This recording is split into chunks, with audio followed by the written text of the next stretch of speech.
Boker Tov, Yom Tov, Zarim Tovim, and Laila Tov. We are going to continue our discussion here based on what we were just finishing up with in the premiere of Matthew 19, verse 29. I'm glad to see a couple of you guys switched over, at least those of you who are interested in hearing a little bit about the lost tribes of Israel. I actually like being able to jump over right afterwards.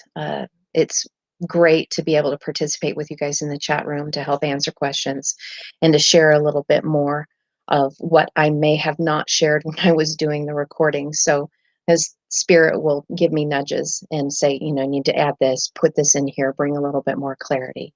And so before we actually do the live, I'm going to do again what I did last time, is I would like to offer prayer, because I think it's important for us to, well, it's important for me. I don't know where everybody else is at, but it's important for me to connect to the divine. So I'm going to do that before we start. Father, Source, Creator, I honor you.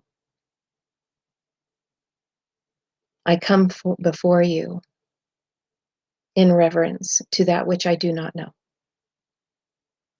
that which I am still finding and searching for, that you are revealing, that which you are revealing in me, which is the truth of who you are, as you and I are one. I thank you for this time. I thank you for giving revelation in this time, for such a time as this. I thank you for everyone that's here. I thank you that hearts have been molded and shaped based upon your sacred writings, the light and love that is expressed through every individual letter and every word with a vibrational frequency that changes us and lifts us up into a higher revelation of who we are, to increase our consciousness levels so that we can see and feel and be part of more light, taking us out of our ignorance and out of the time where we used to live in such gross darkness.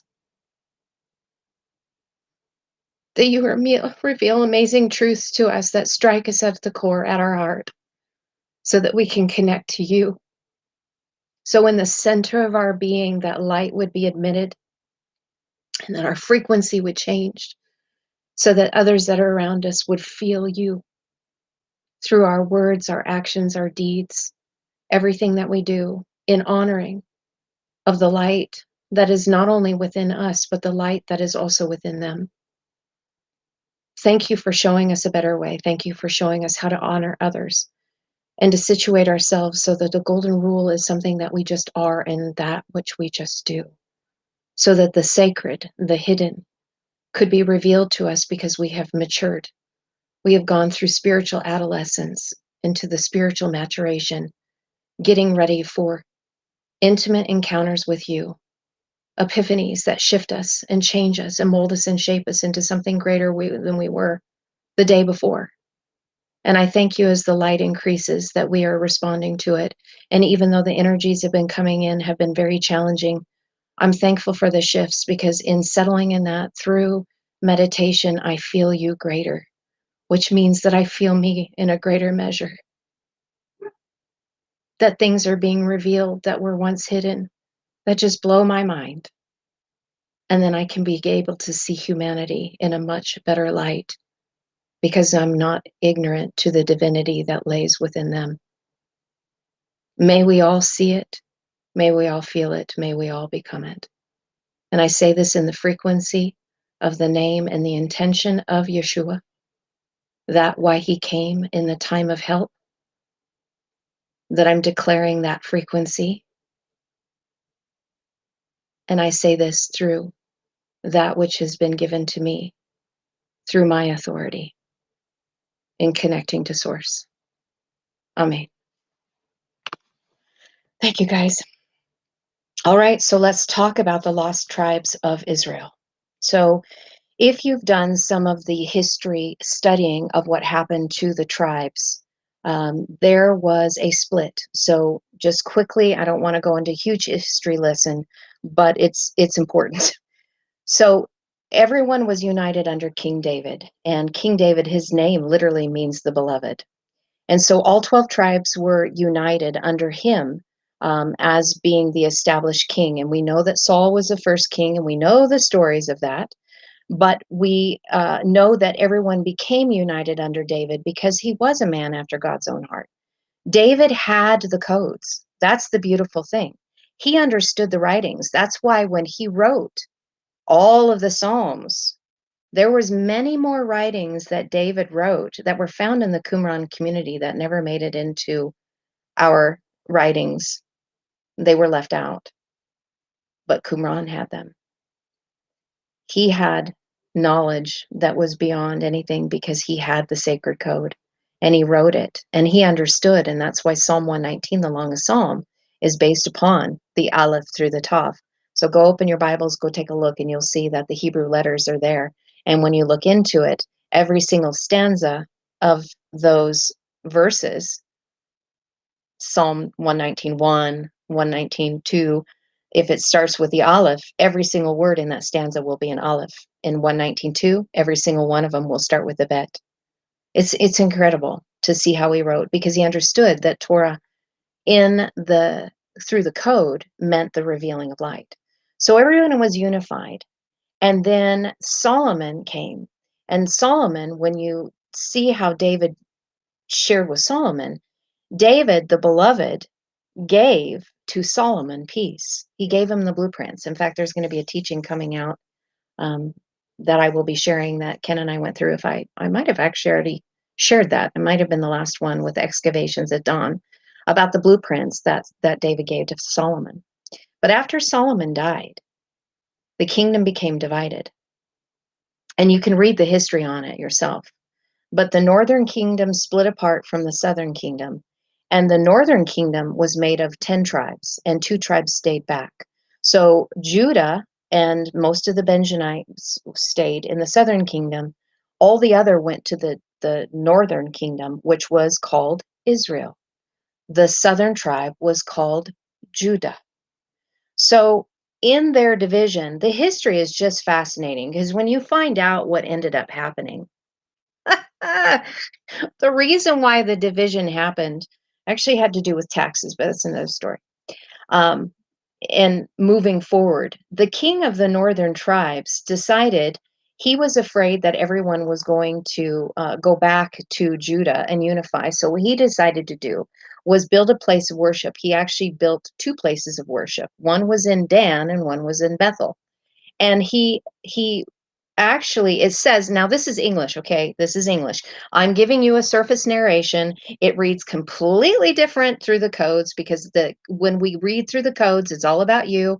It's about you transmuting yourself, spiritual alchemy, okay? So we're just talking surface history book here. So what the king did is he actually built 2 places of worship so that people didn't have to go all the way back down to Jerusalem. And in those 2 places of worship, Bethel and Dan, the house of God, and Dan, meaning judgment, he erected 2 golden calves. And in that he said and declared, "Here are your gods, O Israel." Does that sound familiar? Anyway, the history of what happened to the 10 northern tribes is that, I believe it was in 722, 723, they were overrun by the Assyrians. And they were conquered by the Assyrians. And the Assyrians took them into slavery and actually took over the cities, everything else. And that was the beginning of the 10 northern tribes that became dispersed. Now, there are tablets that they found, even with cuneiform tablets, that traced the migration of the 10 northern tribes.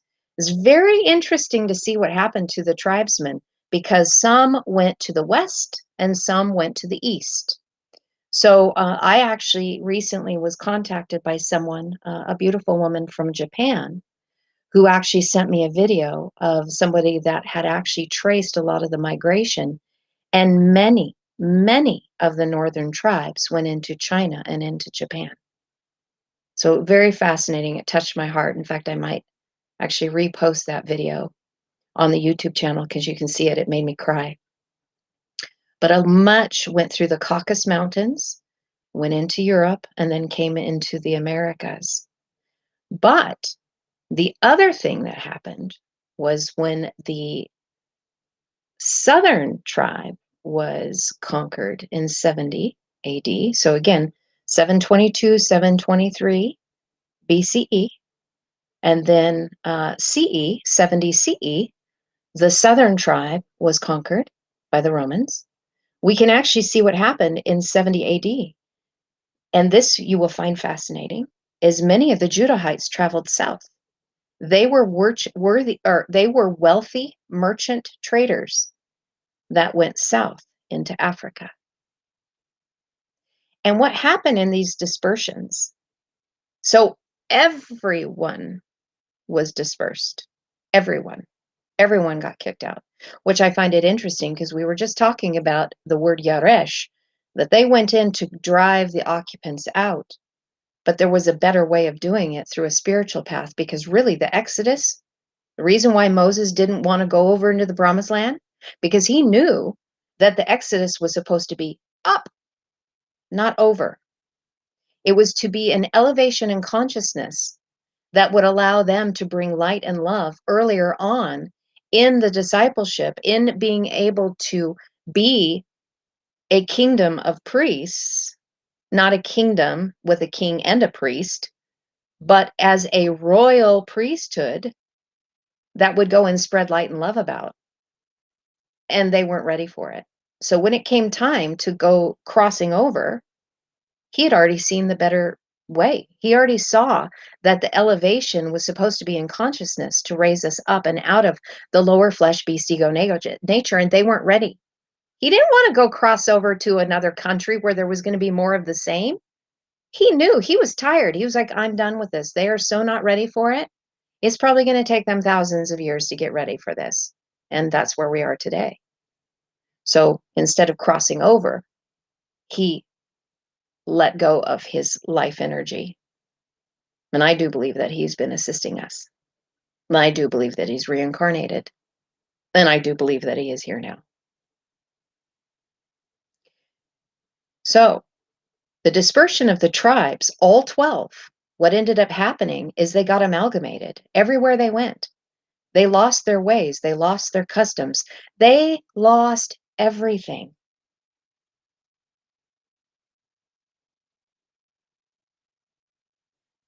And they absorbed the cultures that they were in.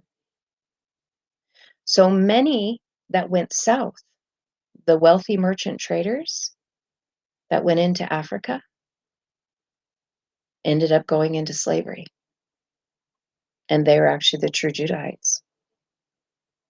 Many of the Palestinians are from the dispersed. And they ended up converting to Islam because that they knew back then that their inheritance was tied to the land. And if they didn't convert, they would lose their land and they would lose their inheritance because they didn't see that there was a spiritual inheritance to be had. They literally felt that it was in the natural.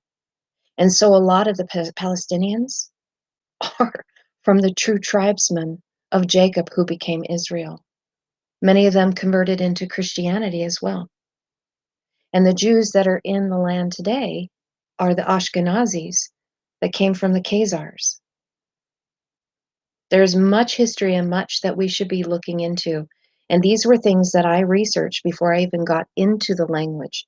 I wanted to know the natural history.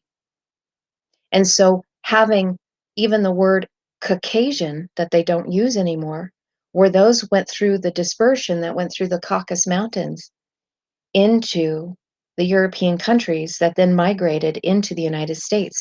Did you know that the tribe of Dan, they have connected it to the Vikings? Did you know that a lot of Solomon's merchant ships made it to North America?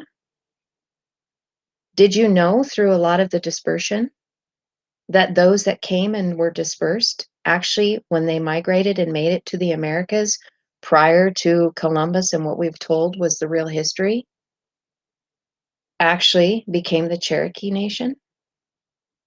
And that's why many of the Cherokee Native Americans knew the language, why they kept a lot of the customs and the feast days, is because they were trying to keep part of their heritage. Why do you think a lot of the Native Americans would start their songs? Hi-ya, hi-ya, hi-ya, hi-ya. That's a Hebrew word. That's hey yod hey. That means to be, to become, and will happen and come to pass, which is the root of yod hey vav hey. There is much of our history that has been concealed, and we are getting to be able to bring it all back in right now. And so, in the dispersion of all the tribesmen of Jacob Israel, there was a promise that was passed on to the seed. That promise was given when Jacob wrestled with the angel of light, Hillel. I'm not going to add any more to that. If you watched my teachings, you know who Hillel is. Hillel is also pre-incarnate Yeshua. So go dig on my videos, our videos, my husband and I's videos, if you want that connection. I'm not going to share that today. It will take us off topic. But that angel of light is what was wrestling. Who was wrestling with Jacob? That swore upon his seed. So when it said he put his hand upon this thigh, he was actually swearing upon the seed, because there was something that happened to Jacob in that time in seeing the processes of ascension, the two hays, the revelation of mother and father, the yod hey and the vav hey, connecting, that changed him, changed his frequency, because he was wrestling in the dark. He was doing his shadow work because this messenger, angel of light, was showing him a better future that was meant for him. And this was a season, this was a time that he went through wrestling. And when he came out on the other side and his eyes were opened, he was roused and stirred awake, which that's going to be very important. I'm digging out 2 Corinthians 4:4 right now. And this is a huge connecting dot. And I will probably be sharing that tomorrow or the day after. He became aware, and he knew that this was an important, as a double portion inheritance that he wanted for all of the generations that would come after him, which would be the fulfillment of the promise that was given to Abraham. And we are seeing that. Light workers are dispersed everywhere, everywhere, because we've already had the light within, this inward instruction that is then being made manifest as soon as we go inwardly. That's why many people right now, the stuff that we're sharing, a lot of people already know this. The ones that have already gone on the inside, every single person that went on the inside has had much of this revealed. So we're not really sharing anything new. It's only new that haven't gone through some of that inside work, because that spirit and that light and those instructions are already on the inside. Hence why Yeshua said the kingdom is within.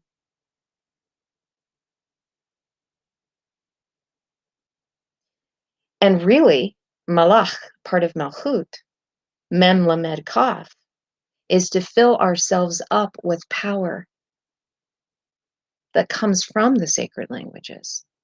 Because our DNA literally has the sacred languages within it. I've had videos on that. I've shown it. Science has proven that the ancient Hebrew and Aramaic letters are literally written in our DNA. That's why I'm saying that the light code is already within us. And that's why when we go on the inside, we instruct it. So those who are the tribesmen that have been dispersed all over the world already have this code within us. Why do you think they want to manipulate and change our DNA? Do you think that's a coincidence? And why the jab has to do with RNA, DNA modification?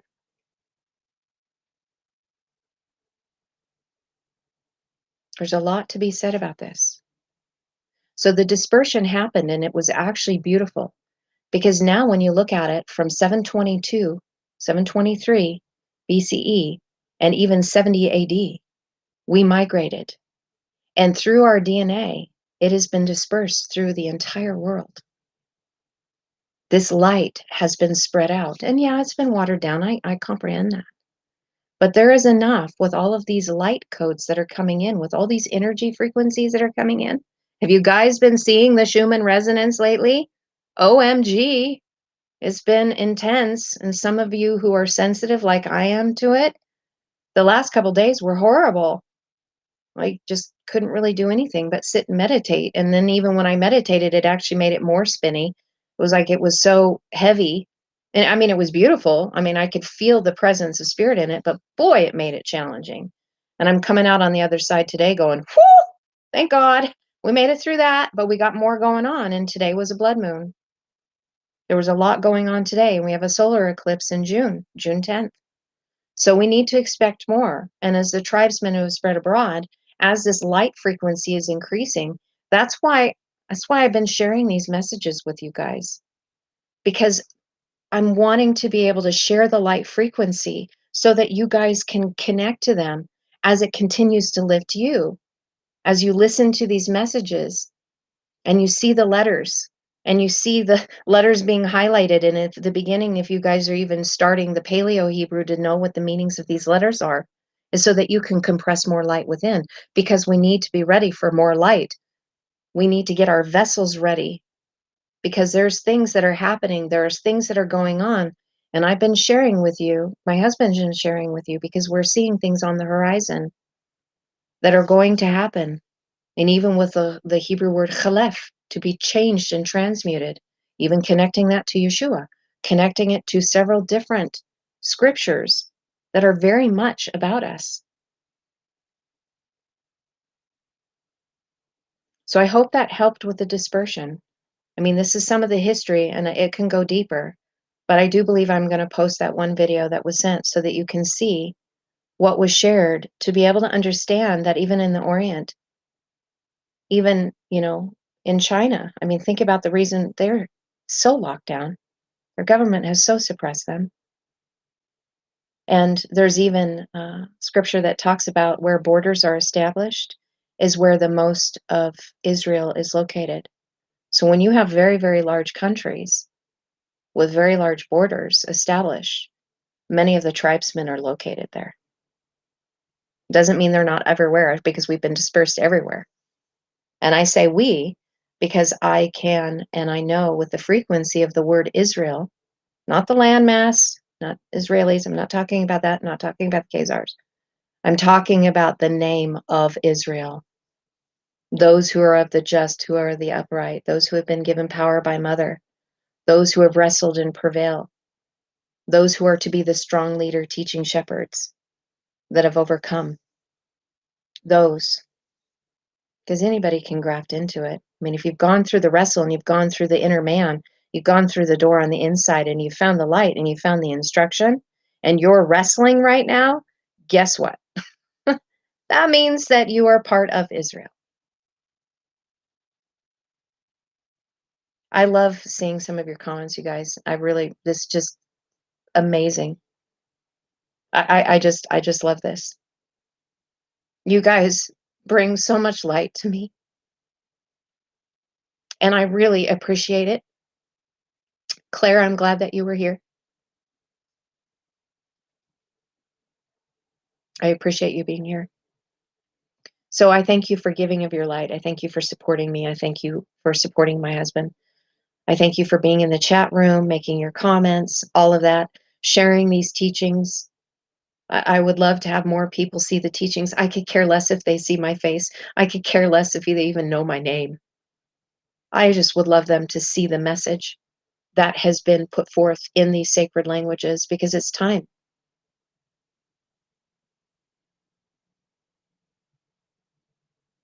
It's time for this to go forward.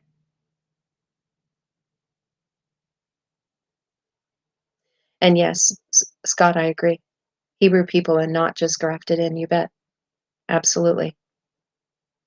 It's interesting that many of the Jewish people that are on the East Coast have been against the country Israel using the name, because the name was actually given not to be of the Khazar line, but of Israel, as in Jacob Israel, and that reestablishment was going to happen through something that the Father would do, aka Source, and through the people.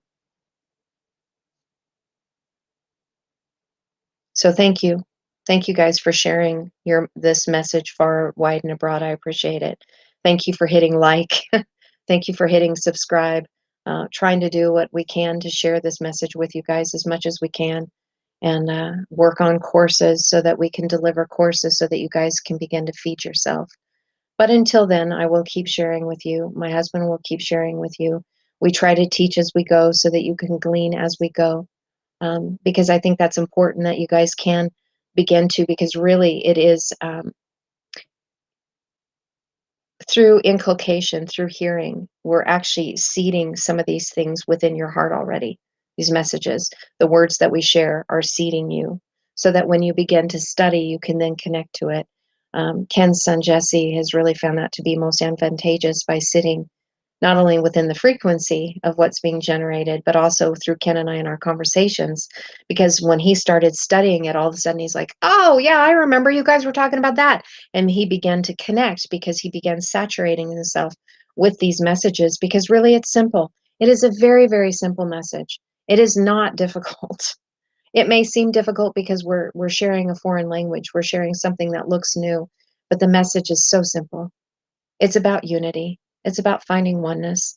It's about being able to connect to who we are, where we came from, what our job is. And it's so very simple. We just need to anchor the light. We need to love one another. We need to support one another. We need to encourage one another. And we need to find the unity within us. We need to find peace within. We need to stop with the chaotic waters on the inside by allowing the healing to manifest. We need to do our shadow work. We need to work with these energies that are coming in as they are bringing the gook up. There's a reason why you guys are going through a maybe incredible travail right now. I've talked to many people that are struggling right now, and I've had things that are being revealed. It's like, oh, okay. It's because more light is pushing out some of those things, the shadows that we need to transmute. So if you're struggling right now, if you're breaking down in tears, if you're having anger surface, if you're having bitterness surface, please go within, ask the spirit what these things are attached to. Find out what they are and then transmute them. Don't resist them. Things persist that you resist. And right now, the light energy coming in isn't going to allow you to keep shoving it under the rug. It's time to deal with it. And collectively, we are all doing it. There's many of us that are working so that we can support one another. So that in the energy frequency that I'm doing, the work that I'm doing is helping you to shift. And the work that you are doing is helping me to. And it's changing at it. Yeah, I'm going to share this, Scott, just because I think this, I looked at it like we are Israel American all over, but I was thinking we are going into judgment for all the paganism and idol worship. I can see why you would say that, but really, it's so much more than that. It's not, this is not a judgment as what we've been told, because this is what the Christian narrative really wants us to address and connect to. It's wanting us to connect that we are not worthy and that we are shameful and we have guilt and that we need to be punished. But God is of unconditional love. Man is not. Man has conditions. Religion has conditions. God loves us unconditionally. Abba, source, if you listen to the message I was sharing with you earlier in Matthew 19, Abba, source, origin, creator, has love for us unconditionally. And so the lesser narrative puts forth judgment. The English translation puts forth judgment, so we would run to the church. And the Father's saying, come unto me. I have unconditional love. I love you no matter what. This has been based on experience. You've experienced your own creation. You've gotten to play the avatars. You've been able to play both sides. You've made choices that are giving you the ability to have wisdom, to extract wisdom from it, which I believe is our next evolution. Once we get into love and love unity. Thank you. Thank you, Brandon. Agreed. A Course in Miracles, ACIM, if you don't know what that is.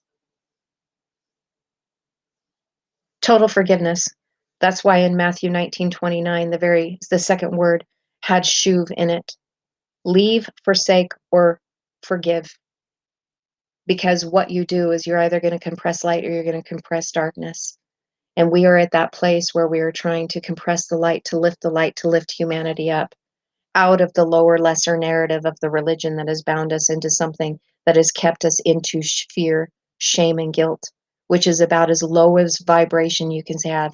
If you look at the Hawkins scale, it is the lowest that you can have. In fact, I think I have a picture of the Hawkins scale, and it's worthy to look. And then I'm going to sign off because I'm starting to get a little tired. But yeah, I am going to share this with you because I know that I can. So give me just a second because it's worth looking at if you haven't seen it before. So the Hawkins scale has to do with our levels of consciousness, and I want you to see this. Okay, so shame and guilt is down in 20 and 30.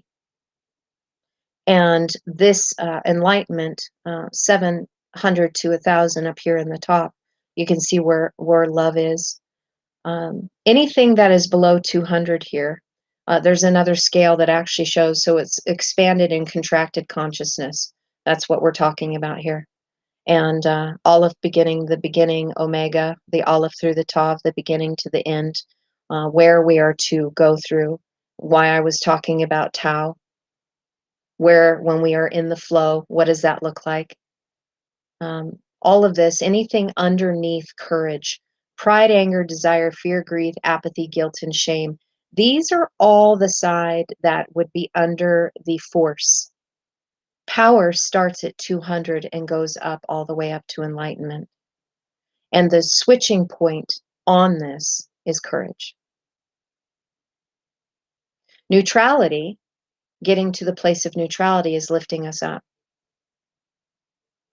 So by not taking a side, not choosing a narrative, this or that, the vaccinated, the unvaccinated, the Republican and the Democrat, the system of duality, by beginning to neutralize them and not signing up for any narrative other than oneness, unity, and love. Because look where love is, it's at 500. So the willingness in accepting this is the process of beginning to go on the inside to accept you for who you are, regardless. And to neutralize all of these lesser, lower vibratory natures.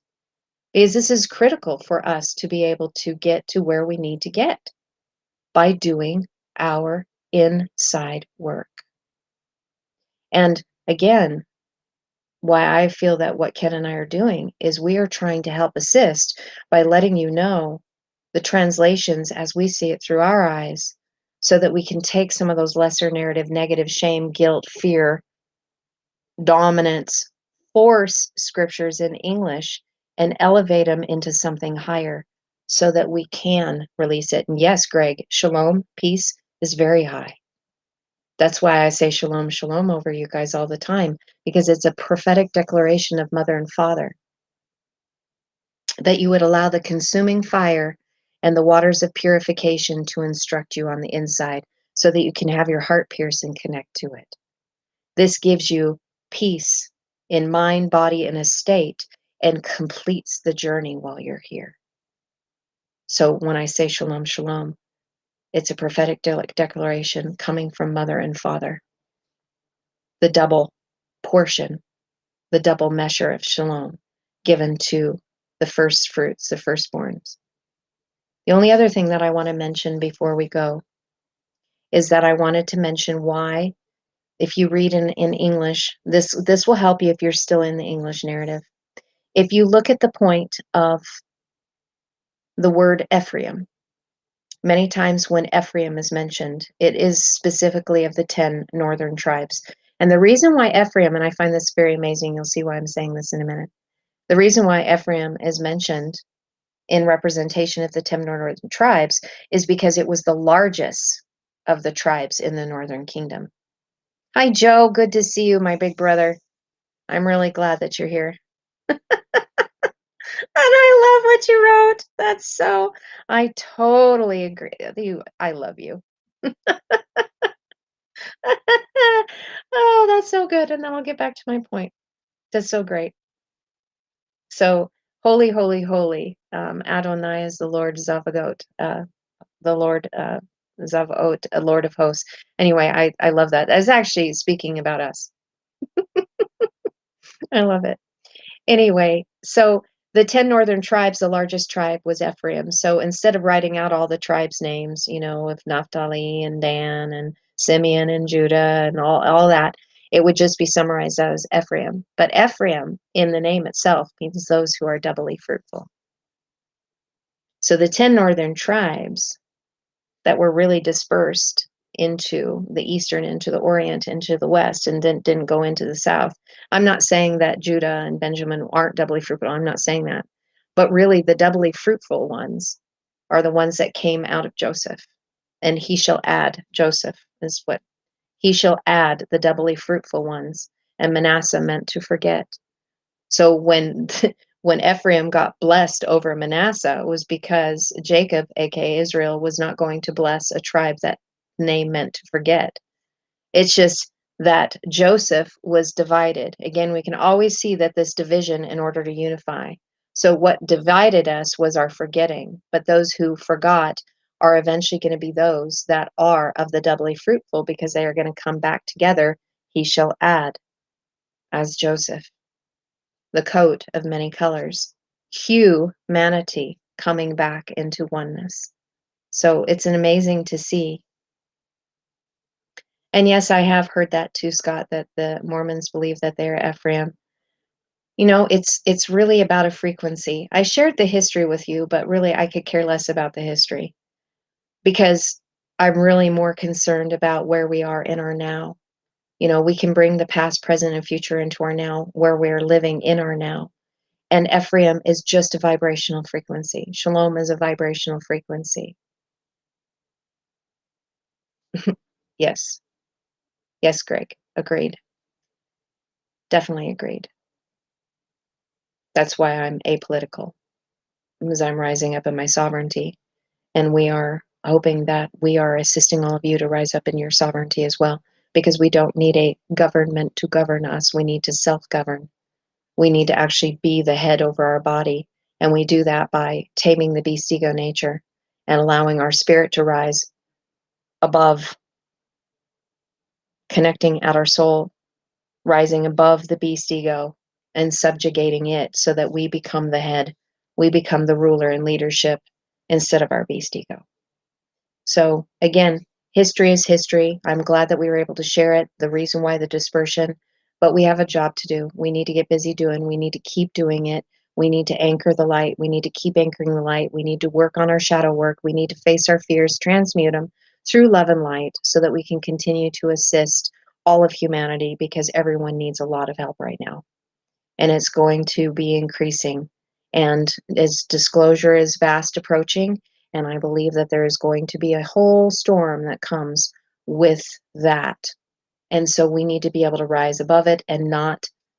My suggestion is, do not get sucked into it. Do not get in and pulled into a narrative.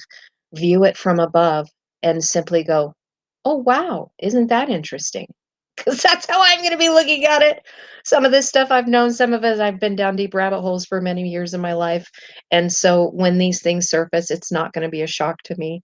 And I'm hoping that all of us will have anchored enough light that we will stay within the light, the higher vibrations, and not get sucked into the lower, not sucked into fear. I think about that last scene in the Celestine Prophecy movie, or they were all in light, and then, kind of fear came in, and then they manifested out of the light. I just say, may we stay higher, may we stay in that light vibration and not get sucked back in the duality, and just let all of that flow underneath, so that we can overstand it in our sovereignty and be able to say, well, it's about time. Because that's really where I'm going to be at. And I'm sure my husband is too. Well, it's about time that they share all this stuff. And there's going to be people out there that are going to need a lot of assistance. And we need to be ready to help them, because it's about helping all of us. It isn't about accusing or pointing the fingers and saying that judgment and this person needs to be punished and that person. There's going to be a lot of sorting out that's going to be done that we aren't going to have to deal with at all. But what we need to be available to do, at least what my heart is to assist those that are going to be desperately struggling, that aren't going to know what to do, that are going to be knocked on their keister with the information that is coming out. And we all have been being prepared for this. That's why you're here. It's why you've been attracted to the frequency of this. because it is compressing the light within us, and it's been getting us ready and prepared to our fellow brother and sister, all of humanity in this. And they are going to be, yes, they will be. Thank you, Claire. I agree. This is exactly what's going to be going on. And our bridal wear being that of light, they are going to need assistance. And so that's why we're hoping that we're preparing you guys for this so that you can assist. They're going to need a lot of help. And we're going to need to help each other because it's not going to be a smooth ride for us either. Those energies coming in, like I said, they were rough ones. And we got more to go. So anyway, I love all of you very much. And I mean that truly from my heart. I'm not just saying it as words. I truly love you. You're my family. And we are here to do our jobs. And I thank you for gathering with me here and just having this extra time. Shalom, shalom, and namaste.